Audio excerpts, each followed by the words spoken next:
Vamos começar a sintonizar nossos pensamentos. É o Mestre Jesus. Procurar esquecer um pouco as tribulações do dia a dia. Procurando recobrar a nossa consciência através do Espírito, serenando os nossos corações, harmonizando o nosso corpo, para que nós tenhamos uma noite profícua, uma noite de reflexões, onde possamos receber o lenitivo da espiritualidade bondosa, através das nossas orações, entrarmos em sintonia com esses bondosos amigos que incansavelmente nos auxiliam, nos intuem, procurando colocar em nós os melhores sentimentos, os melhores pensamentos, para que a nossa trajetória se torne mais suave, se torne mais assertiva. Rogamos, Pai amado, que essas vibrações de amor possam se estender aos lares de todos, onde lá possa permanecer um ambiente de amor, de fraternidade, de indulgência, possa ser um ambiente de refazimento de energias, onde espíritos afins se conectam com amor, propiciando um ambiente adequado para a educação dos filhos, transformando uma sociedade mais justa, permitindo que o nosso planeta se desenvolva de uma maneira mais harmônica. Então, agradecemos, Mestre Jesus, por mais desta oportunidade e que assim seja. Olha, hoje eu achei que eu não fosse chegar, o trânsito estava puxado, e olha que eu saí 50 minutos antes da minha casa. E aí foi bom que eu pensei assim, vou fazer uma palestra, então no trânsito normalmente a gente costuma ter alguns sentimentos não muito agradáveis, né? E o exercício do que a gente quer falar, a gente faz no nosso dia a dia. Então foi uma forma de eu exercer minha paciência, né? Procurando trazer boas vibrações para os irmãos que às vezes queriam andar mais rápido que eu. E eu escutei esses dias, muito interessante, um palestrante falando que ele estava vindo para uma palestra e aconteceu isso com ele. Ele estava no trânsito e o filho dele estava ao lado. E ele, num momento assim, que ele, estou atrasado, não vai dar tempo, ele resolveu, um outro carro lá fechou ele ia fazer alguma coisa, buzinar e ficar bravo. E o filho falou, pai, imagine só se o senhor estivesse chegando no centro para fazer a palestra e essa pessoa que você xingar no trânsito está lá para escutar você falar. E é isso, né? O nosso exercício do dia a dia. Porque não adianta a gente falar aqui e fazer diferente. Mas é um exercício para todos nós. Então hoje foi solicitado falar do capítulo 10 do livro Vinha de Luz, pelo Espírito de Emmanuel, sob o título de Levantai os Olhos. Emmanuel, como um irmão mais velho, que já tem a consciência plena do Espírito, de todas as vivências, de todas as tribulações que já vivera, procura trazer para nós e reviver em nós os ensinamentos de Jesus a todo instante. Ele, que teve a oportunidade de beber da fonte do Cristo ainda no livro há 2000 anos, como descrito, né, quando ainda encarnado por um senador Públio Lentulus, teve a oportunidade de sua filha receber a cura de Jesus, mas através ainda do seu orgulho, que era uma característica ainda dos romanos, ele não seguiu Cristo. E nas encarnações subjacentes, teve um sofrimento tremendo. Quem se lembra dos livros há 50 anos depois, Ave Cristo. Então Emmanuel nos descreve como essa não aceitação da boa nova de Jesus fez com que ele retardasse o seu desenvolvimento. E quando ele fala levantai os olhos, é como quisesse que a gente mudasse o nosso olhar para o que nós estamos habituados. Mudar a nossa visão para a visão espiritual. E não como nós muitas vezes mergulhados assim ainda intensamente na matéria. E ele traz uma passagem do Evangelho de João, uma passagem muito importante, né, do Evangelho de Jesus, que está no Evangelho de João, no capítulo 4. Não sei se vocês se lembram, quando Jesus e os seus discípulos, eles vinham da Galiléia em direção à Judéia. Normalmente, para fazer esses caminhos, eles margeavam o Rio Jordão. Mas Jesus, como diz, ele não perde viagem. Ele resolveu passar pela Samaria. A Samaria, para os judeus, era uma região onde eles tinham uma rixa.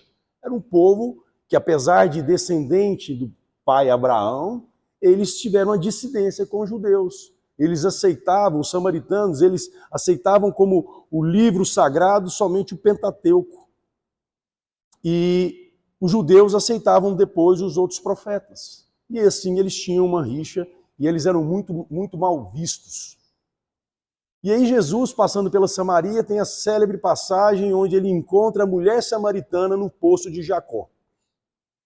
É uma passagem longa, eu não vou falar toda essa passagem, mas os discípulos chegando lá, eles foram até a cidade procurar um pouco de alimento, porque eles viajaram, uma viagem longa, né, uma caminhada longa, e eles estavam um bom tempo sem comer. Eles foram lá providenciar então alimento para que todos pudessem comer, e Jesus ficou lá tendo esse diálogo com essa samaritana. Lógico que a primeira impressão da samaritana, mas você que é judeu está conversando com uma samaritana, e Jesus obviamente não tinha distinção, né?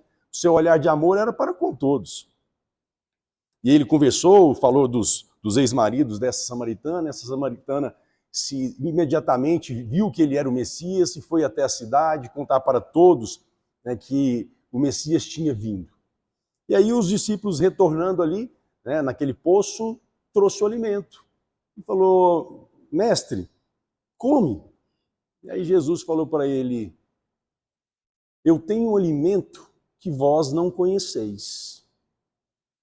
E aí eles ficaram, mas será que ele já comeu, os discípulos? Será que alguém veio aqui e deu algum alimento para ele?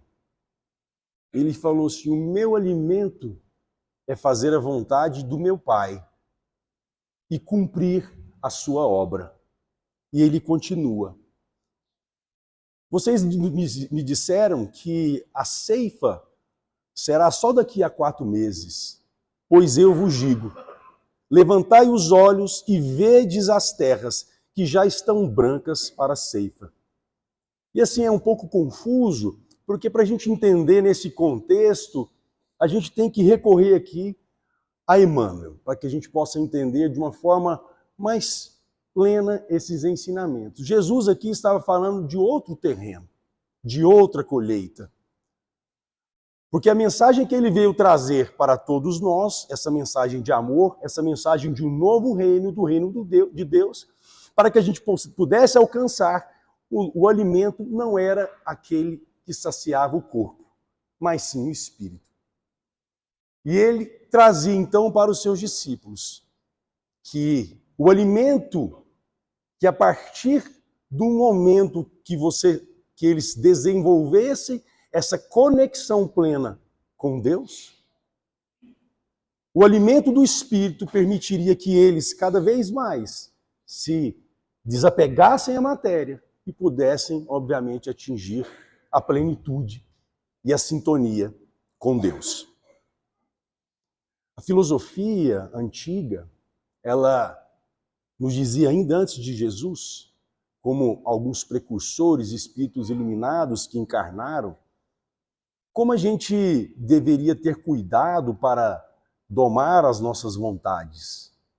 Como a gente deveria usar, como no estoicismo, utilizar a razão para que nós não caíssemos também nas nossas vontades, nas nossas tentações mundanas. E, obviamente, correntes filosóficas antagônicas, como o epicurismo, como o hedonismo, como o narcisismo. Mas Jesus veio trazer a mensagem principal que viria mudar totalmente a configuração do planeta. Uma mensagem de servir. Uma mensagem que o verdadeiro sentido da vida seria servir e não ser servido. Então, na passagem, Emmanuel continua. O mundo está cheio de trabalhos ligados ao estômago. A existência terrestre permanece transbordando emoções relativas ao sexo. Ninguém contesta o fundamento sagrado de ambos, entretanto, não podemos estacionar numa ou noutra expressão. E aí a gente tem que relembrar em qual condição nosso planeta se encontra. Então, eu gosto de trazer essa figurinha para a gente, através da escala evolutiva dos planetas, que no livro dos espíritos, os espíritos nos esclarecem muito bem, nós ainda estamos no planeta de provas e expiações. Vemos um planeta primitivo e estamos caminhando. Então nós somos ainda muito mais apegados à matéria do que ao espírito. E nós estamos, através dos ensinamentos de Jesus, que é o caminho seguro, e ele simplificou como nós podemos avançar para caminharmos, então, para planeta de regeneração, planeta feliz e planeta puro, onde nós não mais encarnaremos na matéria. Nós não necessitaremos mais de encarnarmos nesse corpo denso, onde nós estaremos completamente livres dessa matéria. E quando Emmanuel analisa dessa forma, a gente coloca lá no Livro dos Espíritos o quadro de evolução espiritual. Então, quanto mais animalizado nós estamos, mais instintivo nós somos. Então, algumas leis naturais, são leis naturais de Deus. Né? Como falou, a gente precisa do alimento, nosso corpo precisa do alimento para que a gente possa sobreviver. A lei da reprodução, ela é uma lei natural de Deus. Mas quanto mais instintivos nós somos, mais ligados nós somos a esses instintos. Então, se eu sou muito ligado à parte sexual, eu estou mais animalizado. Quanto mais eu vou adiantando no processo da angelitude, mais desapegado eu fico. Na condição que nós estamos, ainda é muito difícil. Porque faz parte da perpetuação da nossa espécie. Mas existem as desvirtuações do propósito, desvirtuações muito excessivas. E André Luiz, em várias das suas obras, principalmente Sexo de Destino, mostra quanto esses pensamentos ligados exageradamente às condições sexuais nos altera a nossa mente e permite com que conectemos com espíritos obsessores que se sintonizam com esse mesmo pensamento. E assim acontece com todas as outras situações. Se eu sou uma pessoa que penso demasiadamente na comida, na gula, eu me conecto a espíritos que também sintonizam com esse mesmo pensamento. Se eu tenho vícios com o álcool, da mesma forma. Se eu sou uma pessoa muito egoísta, muito orgulhosa, da mesma forma. Se eu sou muito vaidoso, da mesma forma. E aí eu gosto de colocar essa escala aqui de angelitude, e às vezes, depois que eu faço uma palestra dessa, eu olho assim e falo, eu devo estar numa dessa 8. Mas eu chego em casa e minha esposa fala, você está no máximo na 2. E aí é a hora que a gente deita à noite na nossa cama e reflete, realmente, há quanto tempo a gente tem escutado essas palavras de Jesus? Talvez quantas encarnações pregressas a gente tenha escutado, convivido com pessoas tão bondosas que tentaram trazer para nós esses ensinamentos e ainda nós continuamos patinando, realizando e fazendo as mesmas coisas que anteriormente. O fato de nós estarmos aqui hoje, uma noite de quarta-feira, tentando estudar um pouco do Evangelho de Jesus, receber os passes, as vibrações, já é uma forma, né, que nós pelo menos temos o intuito de mudar, de modificar. É um bom sinal. Pelo menos nós não estamos indiferentes. No livro No Mundo Maior, André Luiz é um verdadeiro tratado de neuroanatomia. Então ele traz que nós, quando estamos encarnados, nós trazemos dentro de nós, nosso sistema nervoso central, 3 casas. Ele coloca semelhante a um castelo de 3 andares. Então nós temos o arqueocórtex, que é relacionado aos nossos processos mais instintivos e processos naturais, né? Igual eu falei, lei da reprodução, lei da conservação, né? Eu tenho a grande parte do que o meu organismo trabalha, ele é automático. Eu não preciso pensar para respirar, eu não preciso pensar para ter fome, né? Eu não preciso pensar para sentir dor. Então nós somos desenvolvendo o nosso organismo para isso. Então é fundamental esse arqueocórtex que veio desde a nossa fase animal até agora. Então os animais também têm esse sistema nervoso central semelhante a medula, os gânglios e o cérebro inicial. Nós temos, então, o segundo andar da casa mental, que é considerado aqui o córtex motor, que ele descreve no livro No Mundo Maior, relacionado às nossas coisas do dia a dia, os meus planejamentos diários, o meu trabalho, né, tudo que eu faço. Eu programo uma viagem, eu programo a minha vida financeira, eu programo a minha vinda aqui no centro, eu programo uma palestra. Isso está relacionado, então, a esse córtex, que é a segunda casa da andar mental. E os lobos frontais, que são responsáveis pela conexão, ou transcendência, ou conexão com o mundo do espiritual, o nosso planejamento futuro. E aí eu pergunto, é possível, quando encarnados, nós vivermos somente a vida do espírito? É possível? Não é possível. Então, no livro dos Espíritos está muito bem descrito, quando uma pessoa ela vive em isolamento porque ela não quer se deixar levar pelas tentações, ela está evoluindo mais? Não. Se nós estamos aqui é porque a gente precisa conviver com isso.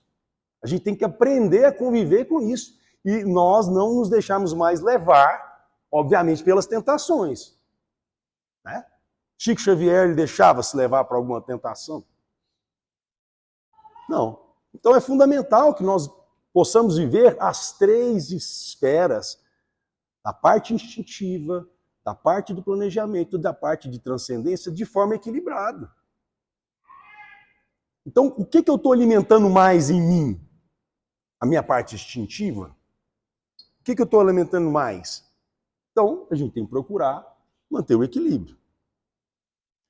No livro Autodescobrimento, né, pelo espírito de Joana de Ângeles, através da psicografia do Divaldo Franco, Joana de Ângeles ela tem uma profundidade, né, na análise da psique humana, através da análise da psicologia profunda, através da caracterização do nosso ego, né, do nosso egocentrismo. Ela coloca que o homem, né, é um ser espiritual e ele está no incessante despertar. Pela sua natureza energética, se vincula à angelitude. Nós temos um tropismo. A lei do progresso ela é inexorável. Todos nós vamos progredir. O tempo de progressão e de evolução vai depender de cada um, porque existe uma coisa chamada livre-arbítrio. E não existe determinismo. O tempo, cada um tem o seu. Quando a gente vai ver na história pregressa no cristianismo primitivo, a gente vai ver a história de Saulo de Tarso. Saulo de Tarso, uma pessoa extremamente capaz, chefe do Sinédrio, era perseguidor dos cristãos. Então ele mandava matar. E ele foi perseguidor, implacável. Quem teve a oportunidade de ler o livro Paulo Estevão, talvez seja uma das obras mais lindas que eu já tenha lido. Mas, numa dessas perseguições, até os discípulos ou aqueles que propagavam a palavra de Jesus, às portas de Damasco, ele caiu e percebeu a presença de Jesus. Naquele momento ele sentiu com aquela energia, falou assim, opa, eu estava do lado errado. E ele, que queres que eu faça? E ele teve uma mudança na encarnação, uma força para lutar contra tudo o que ele acreditava e seguir o Mestre Jesus, se tornando o maior apóstolo, o apóstolo que conseguiu propagar a palavra do Cristo aos 4 cantos do mundo. Então, o tempo dele foi mais curto. Outros não. Outros jogaram pedra na cruz. Talvez nós. Então, pela sua natureza energética, se vincula à angelitude e, através do seu processo de evolução, conduz a herança animal por onde transitou, retendo-se nas amarras do instinto e esforçando-se pela aquisição da consciência, é o que nós estamos tentando fazer, a fim de liberar-se dele para favorecer o desdobrar de todas as potências latentes que procedem da sua origem transcendental. E aqui a gente tem um ponto importante para analisar, porque a gente sempre costuma olhar a vida do outro talvez mais fácil do que a nossa, né? Ele fala, nossa, se eu tivesse nascido lá na Dinamarca, minha vida teria sido mais fácil. Mas eu nasci numa família às vezes difícil, eu nasci num país ainda que tem muita violência. Mas não existe obra do acaso. Deus, que é a inteligência suprema, a causa primária de todas as coisas, ela não age por acaso e ela não privilegia ninguém. Então não existe sorteio divino. Se eu estou nessa condição, se eu nasci nesse local, se eu nasci naquela família, é porque eu precisava nascer naquela família. Com as dificuldades que eu tenho que vencer. Porque nós somos herdeiros de nós mesmos. Ninguém coloca fardo na nossa vida. Somos nós que colocamos. E o melhor de tudo, que nós nascemos com todas as potências necessárias para resgatarmos tudo que nós fizemos de errado no passado. E todos nós fizemos e ainda fazemos. Às vezes nós espíritas costumamos culpar, na vida passada que eu fiz coisa errada. Mas grande parte das mazelas que nós vivemos são coisas que nós fazemos na própria encarnação. Que a gente nasce com tendências, a gente nasce com uma bagagem, mas a gente nasce e se abre novas oportunidades todos os dias das nossas vidas. Então, ele continua, mergulhado no tropismo divino e por ele atraído, sai da obscuridade da ignorância e da perturbação, né, dessa inconsciência, para galgar os abençoados espaços do conhecimento e da sabedoria. Então, nascer de novo no corpo é desdobrar as possibilidades virgens em que se encontra para conseguir a consciência de si, libertando-se das condensações grosseiras da ignorância. Então, nos é oferecido novas oportunidades pela misericórdia divina a cada encarnação. E o interessante é que o processo de renascimento ele pode acontecer para a gente todos os dias. Porque a cada dia que se inicia, existe uma página em branco que a gente pode escrever uma nova história. Então, o que eu fiz de errado, as más tendências que eu tenho, eu posso me mudar. Eu posso mudar até o último dia da minha vida. Até no meu último suspiro. Porque os meus pensamentos, eles são dinâmicos. Então, no desenvolvimento da nossa consciência plena, nós temos que nos conhecer.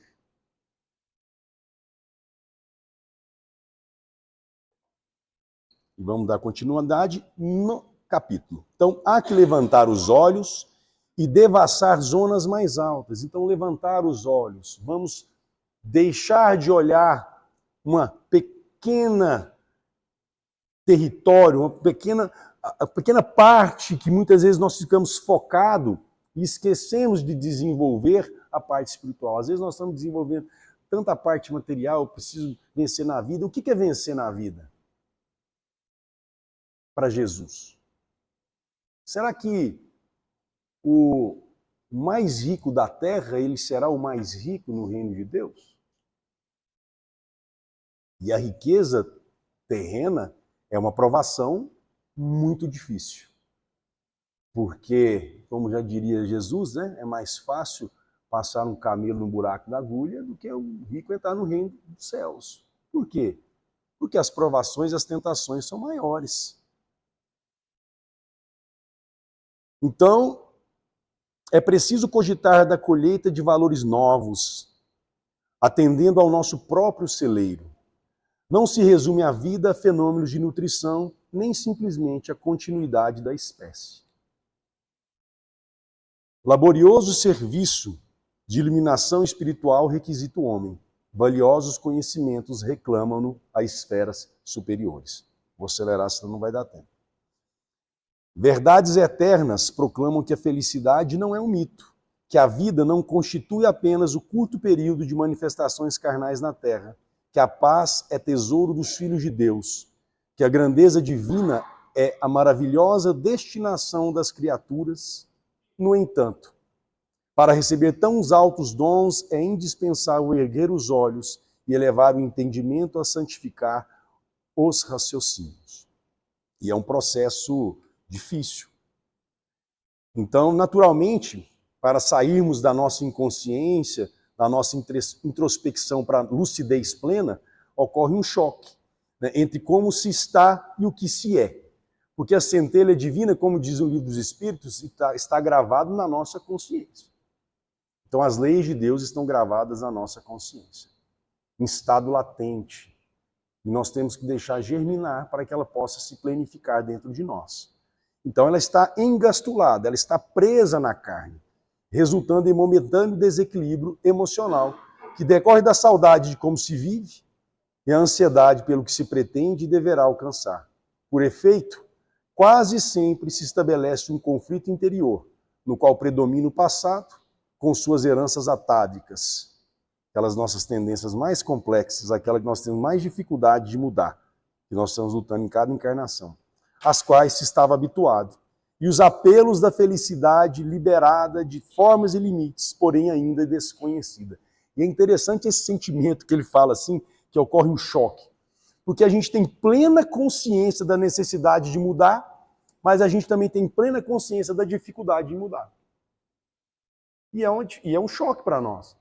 Porque nós estamos aqui, igual eu falei, às vezes patinando, melhorando às vezes cada dia, né? A gente tem que reconhecer também a nossa melhora. A gente tem um livro chamado Mereça Ser Feliz, que ele fala severos consigo mesmo, mas sem culpa. Nós temos que ponderar as nossas ações diárias, mas também não devemos nos culpar, porque você ligado em sentimentos de culpa, com certeza é uma bola de ferro que te impede de alavancar, de avançar. Então, é imprescindível alçar a lâmpada sublime da fé acima das sombras. Sair daquela visão estreita. E hoje nós temos uma situação difícil, porque a gente tem um acesso a muita informação, e eu estava conversando em outra palestra que eu estava fazendo, sobre como nós estamos utilizando o nosso tempo. Hoje a gente tem muito entretenimento, né? E quando eu falo entretenimento, todo mundo sabe que eu estou falando de mídias sociais. E isso, muitas vezes, nos tira, né, do nosso prumo, porque a gente começa a viver a vida dos outros. A vida do outro é melhor, porque naquela rede social ali, todo mundo tem uma vida maravilhosa. Todo mundo viaja, todo mundo tem dinheiro, ninguém tem problema de saúde, né? E isso muitas vezes nos tira da programação, do nosso planejamento reencarnatório. A gente começa a viver a vida do outro, uma vida de inveja, uma vida de mais ambição, ter alguma coisa que às vezes não era para mim nessa encarnação. Então ele, de uma forma muito amorosa, ele fala, né? Irmão muito amado, que te conservas sob a divina árvore da vida, não te fixes tão somente nos frutos da oportunidade perdida que deixaste apodrecer ao abandono. Então, aqui que nós equivocamos, nós erramos, vamos passar uma página, então nós aprendemos com essas lições. As dificuldades, os erros, eles nos servem, obviamente, das lições preciosas para que possa, né, através dessas dificuldades, às vezes inclusive de sofrimento, procurar vermos a boa parte das coisas, de tudo que nos acontece. Então não te encarceres no campo inferior, a contemplar tristezas, fracassos e desenganos. Olha para o alto. Repara as frondes imortais, balouçando-se ao sopro da providência divina. Então, levantai os olhos. Vamos procurar ver a boa parte das coisas, mesmo diante das dificuldades. Dá-te aos labores da ceifa e observa que, se as raízes ainda se demoram presas ao solo, Os ramos viridentes, cheios de frutos substanciosos, avançam no infinito, na direção dos céus. E aí, então, tudo bem, nós chegamos a essa conclusão, vamos levantar os olhos. Mas como a gente vai fazer isso no nosso dia a dia? E aí, questão 919, no Livro dos Espíritos, né, é o conhecimento de si mesmo. Então, qual o meio mais prático, mais eficaz para se melhorar nessa vida e resistir aos arrastamentos do mal? Um sábio da antiguidade vos disse, obviamente Sócrates, conhece-te a ti mesmo. E quem escreve a resposta dessa questão no Livro dos Espíritos é Santo Agostinho. E ele discorre, através dos comentários, que ele, quando encarnado, ele procurava todas as noites, ao dormir, fazer uma reflexão sobre tudo que ele tinha feito durante o dia. Tudo que ele fez. Tudo de bom, tudo de ruim. Refletia, olha, isso eu preciso melhorar. Não, isso eu fiz bem, mas eu posso melhorar também. Então ele fazia uma reflexão diária e procurava melhorar a cada dia, nesse processo do conhecimento de si mesmo. No livro Filosofia Espírita, pelo Espírito de Miramês, na análise dessa questão, ele coloca: conhece-te a ti mesmo é a alta iniciação que a maturidade oferta à alma, porque passando a conhecer-se, fica mais fácil conhecer e respeitar os outros. Podemos dizer que o espírito, em qualquer posição que esteja, na carne ou no mundo espiritual, que conhece a si mesmo, encontrou a medula da vida, de onde poderá confortar o corpo e o próprio espírito, abrindo a visão para a vida transcendental, onde nos aguardam a presença e a certeza de que não existe morte, porque os sentidos crescem em todas as direções, nos mostrando vida em tudo, desde os vírus até os acúmulos dos mundos que circulam dentro da criação de Deus, e Deus é vida. Então precisa, nesse processo de conhecer-se, a gente precisa reconhecer as nossas falhas, as nossas dificuldades. E normalmente, aquilo que mais chama atenção de defeito no outro é o que mais nós temos e o que mais nós precisamos de trabalhar. Será que eu sou uma pessoa muito impaciente? Vamos trabalhar a impaciência. Se eu vou para algum local, se eu convivo em alguma condição que me deixa nervoso, me deixa estressado, vou evitar caminhar por esses locais até que eu consiga me planificar do meu equilíbrio e eu possa transitar nesses ambientes, conversar com essas pessoas sem me deixar ficar nervoso. Então, todos nós temos o nosso calo, o calinho que aperta. E a gente tem que procurar identificar. Né? Nesse livro Merecer Ser Feliz, ele coloca aqui que existe um processo de interiorização. Então, dispor-se a melhorar não basta para o autoconhecimento. O próximo passo é a interiorização, o ato de enfrentar seu mundo interior, admitir para si a natureza de seus sentimentos, estudar as reações perante a vida, um trabalho muitas vezes doloroso, aquele olhar no espelho que nós não temos muito orgulho das nossas ações pregressas e que poucos desejam realizar, vivendo em constante fuga de si mesmo. E a gente tem o ego, como descreve Joana de Ângeles, que ele procura amortizar essa nossa culpa, até para um processo de defesa nossa. Mas muitas vezes ele consegue justificar várias das nossas falhas. E muita gente justifica, todo mundo faz. Por que eu não vou fazer? Eu vou ficar de bobo? E aí a gente lembra de Jesus. Nós vamos ficar na normose, nós vamos continuar fazendo o que a gente fazia há 2000 anos atrás, ou até antes, ou nós estamos realmente necessitados, com a vontade de beber dessa fonte do Evangelho e agir de conformidade com esses ensinamentos? Então, nessa tarefa de crescimento, inclui-se a arte de ouvir a consciência, aprender a escutar os ditames divinos. Então, eu tenho algumas perguntas aqui para que a gente possa fazer reflexão na nossa casa. O que temos de nós próprios para dar? O que eu tenho para dar para os outros? Não estamos falando em dinheiro, não estamos falando nada disso. Quando eu chego em algum local, eu sou uma pessoa disposta a ajudar, eu emito boas vibrações, eu sou sorridente, eu procuro olhar a boa parte das coisas. E aqui eu tenho uma observação importante de uma história que aconteceu comigo, e eu trabalho no hospital e tinha um rapaz que trabalhava lá, ele era condutor de pacientes, né? Antigamente chamava de maqueiro.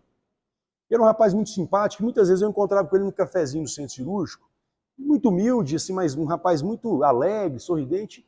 E tinha conversado várias vezes com ele, uma vez ele viu que eu estava escutando uma música clássica, assim, falou, doutor, o senhor gosta de música clássica? Eu falei, gosto. Falou, eu toco violino. Eu falei, ué, é mesmo? Como é que você aprendeu? Eu falei, não, na minha igreja tinha lá uma pessoa que ensinou e eu aprendi. E agora, eu mais 3 amigos meus, nós montamos lá um grupo e nós estamos ensinando pessoas carentes. Está escutando? Será que... Alô, tá. Eu acho que ele está desligando. E aí, eu acho que ele está desligando. E aí ele falou assim, montou um grupo que estava ensinando crianças carentes a tocar música. Eu achei bacana. Ele falou, não, e aí quando acaba lá na paróquia onde a gente ensina essas crianças, a gente ajuda depois no reforço escolar das crianças. Eu pensei, falei, eu até fiquei curioso para saber qual que era a formação dele, mas fiquei sem jeito de perguntar. E passou o tempo. Passou o tempo e, assim, mais ou menos uns 7, 8 meses, eu lembrei. E eu encontrei com ele no hospital e perguntei para ele assim, mano, como é que está aquela obra, né, que vocês estão ajudando as crianças a tocar música, a tocar instrumento? Ele falou, nossa, doutor, foi muito bom.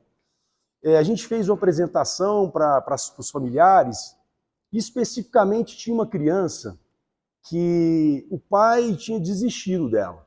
Falou que ele não ia virar nada na vida, que ia virar bandido. E a mãe custou convencer o pai de ver o filho tocar, porque o pai já tinha se desiludido com o filho. E aí ele viu o filho tocando e o pai se emocionou muito. E no final da apresentação foi conversar com ele. E falou assim, olha, eu queria agradecer demais, eu realmente não achava que meu filho... Mas depois que ele começou aqui, as notas melhoraram, ele agora é uma pessoa que ajuda em casa, tudo. E esse pai muito simples falou assim, eu não tenho como ajudar financeiramente, mas eu posso carregar os instrumentos. E ele já criou um vínculo assim, né? E passado mais alguns meses com esse rapaz que trabalhava no hospital, ele me encontrou e falou assim, ô doutor, eu estou indo embora do hospital. Pensei, falei, mas o que houve? Será que ele foi demitido? Eu falei, não, é porque, não sei se o senhor sabia, mas eu estou terminando engenharia e eu estou indo embora que eu arrumei um emprego de engenheiro. E aí isso me deixou muito emocionado, porque qual é o momento certo para que a gente possa fazer a caridade? Porque eu fiquei assim pensando em toda a história, eu que nasci numa família espírita, e quantas vezes a gente procura, eu preciso estudar primeiro, eu preciso constituir uma família primeiro, eu preciso ganhar dinheiro primeiro para depois poder ajudar. E esse rapaz me deu exemplo que independente da condição que a gente vive, a gente sempre pode oferecer algo para alguém. A gente sempre pode oferecer alguma coisa boa para outra. O nosso tempo, né, o nosso carinho, a nossa fraternidade, a nossa indulgência. Então, esse rapaz, ele me falava, e eu via no olhar aquela pessoa que genuína, ajuda as pessoas genuinamente com que ele sentiu realmente a palavra de Jesus. E aí temos outras perguntas. Que espécie de emoção, então, estamos comunicando aos outros? Que reações provocamos no próximo? Eu sou aquela pessoa que quando chego no ambiente e todo mundo se afasta, eu sou aquela pessoa que acolhe. Então são reflexões que nós temos que fazer no nosso dia a dia, para que a gente possa levantar os olhos. O que distribuímos com os nossos companheiros de luta diária? Como eu sou dentro da minha casa, às vezes a gente também pensa no mundo exterior e na nossa casa a gente não cultiva bons sentimentos. O culto no lar, ele favorece enormemente aquele ambiente doméstico, porque permite com que os espíritos bondosos nos auxiliem, nos intua, permanecendo um ambiente de mais harmonia e paz, onde os espíritos que precisam conviver para crescerem juntos, entrem verdadeiramente em sintonia com nosso Mestre Jesus. Então, e o final, que tipo de vibrações nós espalhamos? Então, essas reflexões, a gente peço a vocês, eu também vou fazer na minha casa, não é porque eu estou falando aqui que eu já faço isso, pelo contrário, às vezes o que fala é o que mais precisa, né? E eu finalizo com essa passagem do Evangelho segundo o Espiritismo, no capítulo 8, puros de coração. Se tendes amor, tereis colocado o vosso tesouro lá, onde os vermes e a ferrugem não podem atacar e vereis apagar-se da vossa alma tudo o que seja capaz de lhe conspurcar a pureza. Sentirei diminuir dia a dia o peso da matéria, e qual pássaro que adeja nos ares e já não se lembra da terra, subireis continuamente, subireis sempre, até que vossa alma inebriada se farte do seu elemento de vida no seio do Senhor. Então que nós possamos nos alimentar também, de uma forma mais intensa, o Espírito, procurando nos desprendermos um pouco mais da matéria, levantando os nossos olhos para as verdades espirituais. Muito obrigado a todos, boa noite.